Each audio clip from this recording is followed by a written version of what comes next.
কলকাতা পুরসভার সচিবকে হেনস্থা এবং তার উপর চাপ সৃষ্টি করার অভিযোগ। মেয়র পরিষদ বৈশানর চট্টোপাধ্যায়কে তলব নিউ মার্কেট থানার। পুরো অধিবেশন বাতিল সংক্রান্ত প্রশাসনিক সিদ্ধান্তের প্রতিবাদ। পুরো ভবনের কাউন্সিলর ক্লাবে বিক্ষোভ এবং সচিবের ঘরে গিয়ে হেনস্থার অভিযোগ। আরেকটু বিস্তারিত জানবো, ফোন লাইনে রয়েছেন প্রতিনিধি খালেদ জামাল। খালেদ, কি জানা যাচ্ছে? আমরা জানো যেভাবে অধিবেশন হয়েছিল এবং অধিবেশনের পরে যেটা দেখা গেল যে মেয়র পরিষদ বৈশানর চট্টোপাধ্যায়ের বিরুদ্ধে অভিযোগ, তিনি নতুন যিনি সচিব অর্থাৎ তার ঘরে যান এবং তার একজন কর্মীর সঙ্গে তার ধস্তাধস্তির মতো পরিস্থিতি তৈরি হয় এবং অভিযোগ রয়েছে যে তিনি নাকি সচিবকে হুমকি দিয়েছিলেন এবং সেই বিষয়কে কেন্দ্র করে কলকাতা পুরসভার পক্ষ থেকে ইতিমধ্যে কিন্তু নিউ মার্কেট থানায় অভিযোগ জানানো হয়েছিল এবং সেই অভিযোগের ভিত্তিতে মেয়র পরিষদ বৈশানর চট্টোপাধ্যায়কে দিকে পাঠানো হয়েছে।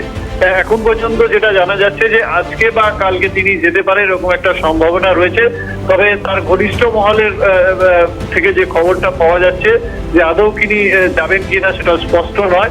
তবে কলকাতা পুরসভার একজন মেয়র পরিষদকে নিউ মার্কেট থানা থেকে নোটিশ দিয়ে তাকে কিন্তু ডেকে পাঠানো হয়েছে। এবার তিনি যাবেন কিনা সেটা সেই সিদ্ধান্ত তো হয়তো তিনি নেবেন, কিন্তু যেভাবে পুরো সচিবকে কেন্দ্র করে, কিশোর কুমার বিশ্বাসকে কেন্দ্র করে যেভাবে হেনস্থার অভিযোগ উঠছে, এটা কিন্তু একটা নজিরবিহীন ঘটনা এবং মেয়র পরিষদকে কলকাতা পুলিশের পক্ষ থেকে ডেকে পাঠানো হচ্ছে, এই ঘটনাটা কিন্তু এর আগে কোনোদিন দেখা যায়নি। বেশ, ধন্যবাদ খালেদ। ফোন লাইনে ছিলেন প্রতিনিধি খালেদ জামাল। কলকাতা পুরসভার সচিবকে হেনস্থা এবং তার উপর চাপ সৃষ্টির অভিযোগ। মেয়র পরিষদ বৈশানর চট্টোপাধ্যায়কে তলব নিউ মার্কেট থানার। পুর প্রশাসনের দায়ের করা লিখিত অভিযোগের ভিত্তিতে পদক্ষেপ খবর সূত্রের। পুরসভার সচিব কিশোর কুমার বিশ্বাসকে হেনস্থা এবং তার উপর চাপ সৃষ্টির অভিযোগ উঠছে এবং সেই অভিযোগে নিউ মার্কেট থানায় তলব বৈশানর চট্টোপাধ্যায়কে।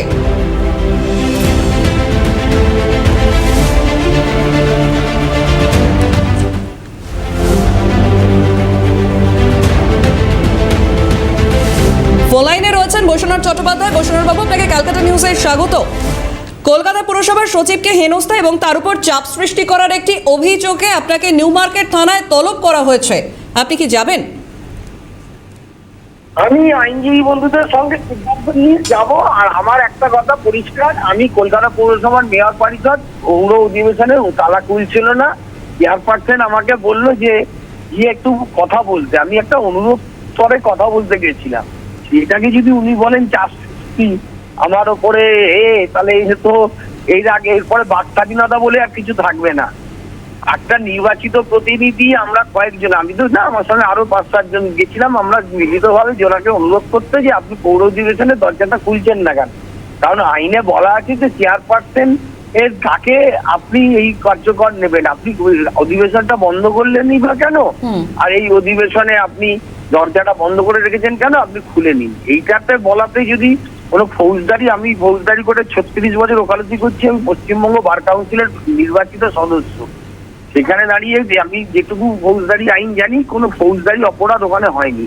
এখন জোর করে আমরা একটা কমপ্লেন করলাম ওদের বিরুদ্ধে বন্ধ করে রেখেছে বলে, ও পাল্টা আমার নামে যদি একটা সমন পাঠিয়ে দেয়, একটা নোটিশ পাঠায়, সেটা দেখা যাবে।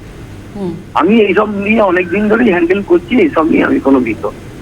বেশ, ধন্যবাদ বৈশানর বাবু। ফোন লাইনে ছিলেন তৃণমূল নেতা বৈশানর চট্টোপাধ্যায়।